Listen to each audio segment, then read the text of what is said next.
Welcome to my YouTube channel HBI Technical Education. Today in this lecture we will study about uniform motion and non-uniform motion. तो आइए, अगर आपने अभी तक channel को subscribe नहीं किया है तो जल्दी से पहले चैनल को सब्सक्राइब कर दीजिए।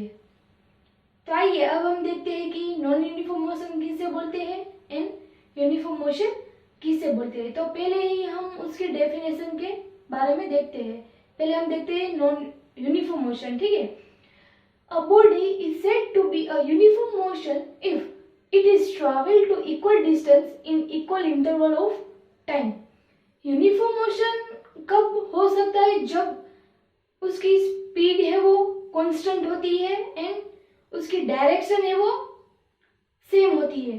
अगर ये दोनों कंडीशन फुलफिल होती है तो हम उससे बोल सकते हैं कि ये यूनिफॉर्म मोशन में ऑब्जेक्ट है। वैसे हम देखें नॉन यूनिफॉर्म मोशन के बारे में डेफिनेशन, तो आइए, a body is said to have non uniform motion if it travels unequal distance in equal interval of time. तो यहाँ पे नॉन यूनिफॉर्म डायरेक्शन हमें कहना चाहता है कि अगर कोई भी डिस्टेंस है वो अनइक्वल ट्रैवल जब हो रहा है, वो अनइक्वल हो रहा है, स्पीड उसकी कांस्टेंट नहीं है, डायरेक्शन उसकी बदल रही है विथ रिस्पेक्ट टू टाइम, तो हम उससे बोल सकते हैं कि ये ऑब्जेक्ट है वो नॉन यूनिफॉर्म मोशन में है।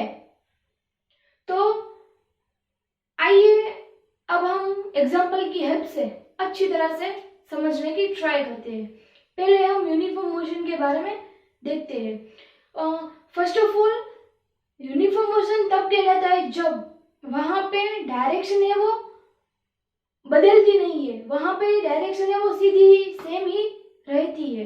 क्योंकि अगर डायरेक्शन में हम चले जाते हैं, कांस्टेंट स्पीड में चले जाते हैं, अगर मान लीजिए वहां पे जंप आया तो यहाँ पे हमारी स्पीड है वो कम हो जाती है। तो यहाँ पे हमारी कंडीशन है कि स्पीड है वो कांस्टेंट होनी चाहिए, ये फुलफिल नहीं हो रही है, तो इसे हम यूनिफॉर्म मोशन कभी नहीं बोल सकते। इसलिए डायरेक्शन है वो सेम ही होनी चाहिए।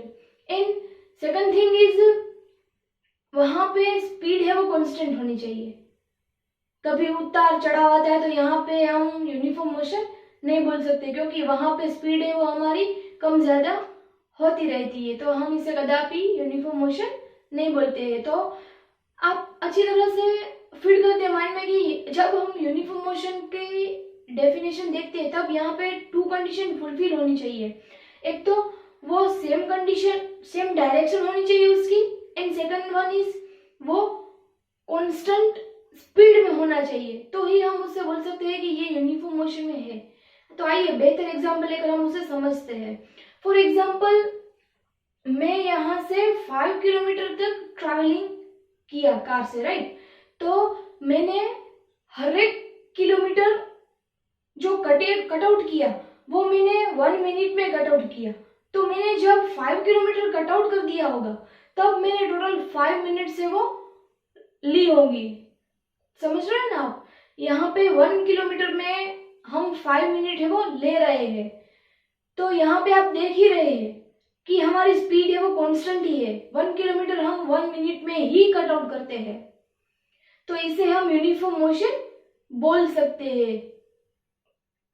बट हम मान लेते हैं, हम दूसरा एग्जांपल लेते हैं, नॉन यूनिफॉर्म मोशन के बारे में अब हम देखते हैं। तो जब नॉन यूनिफॉर्म मोशन जब होता है तब वहां पे फर्स्ट ऑफ ऑल तो आप ध्यान ही रखें कि वहां पे कभी सेम डायरेक्शन नहीं होता है, कभी भी सेम डायरेक्शन नहीं होता है। वहां पे कभी उतार चढ़ाव, स्पीड है वो कम ज्यादा, डायरेक्शन है वो आर्बिट्ररी हो सकती है। एंड सेकंड थिंग है, वो कभी भी वहां पे स्पीड है वो कांस्टेंट नहीं होती है, क्योंकि वहां पे जब कोई रास्ता कर्व में आया, कोई उतार चढ़ाव में आया, कोई स्लोप में आया तो उसकी स्पीड काफी ज्यादा बढ़ जाएगी। अगर कोई माउंटेनियन टाइप आया तो वहां पे उसकी स्पीड है वो काफी कम हो जाएगी। तो यहाँ पे स्पीड है वो उसकी कांस्टेंट नहीं होती। तो यहाँ पे जब भी, तो समझ लीजिए कि जब भी स्पीड है वो कांस्टेंट नहीं होती है एंड डायरेक्शन है वो सेम नहीं होती है, तब मान लीजिए कि वो नॉन यूनिफॉर्म मोशन में ऑब्जेक्ट है वो है। अगर ये दोनों कंडीशन में से एक भी कंडीशन अगर फुलफिल है तो भी हम उसे यूनिफॉर्म मोशन कदापि नहीं बोलेंगे।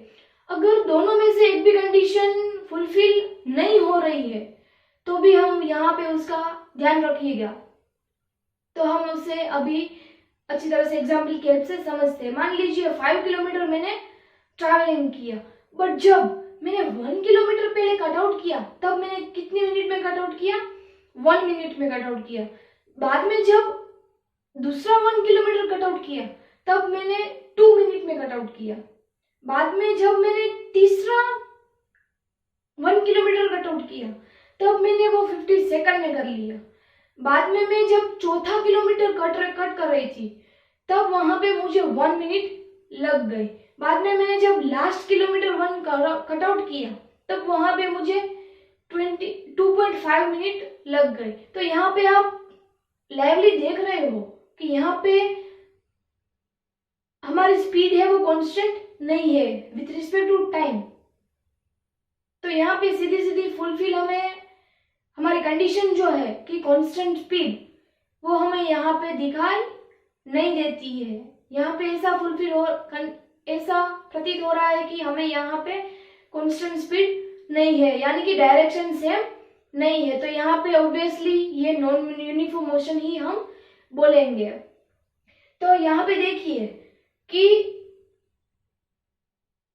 हमने जो 5 किलोमीटर कट आउट किया उसको 7 मिनट लग गई, बट सभी किलोमीटर में हमने अलग अलग मिनट से वो देखी थी ना।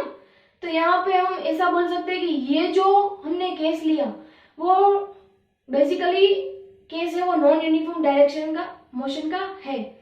तो अब आपको अच्छी तरह से समझ आ गया होगा कि नॉन यूनिफॉर्म मोशन किससे बोलते हैं एंड यूनिफॉर्म मोशन किससे बोलते हैं। तो आई होप आपको ये सब कुछ अच्छी तरह से समझ आ गया हो। तो जल्दी से वीडियो को लाइक एंड चैनल को सब्सक्राइब कर दीजिए।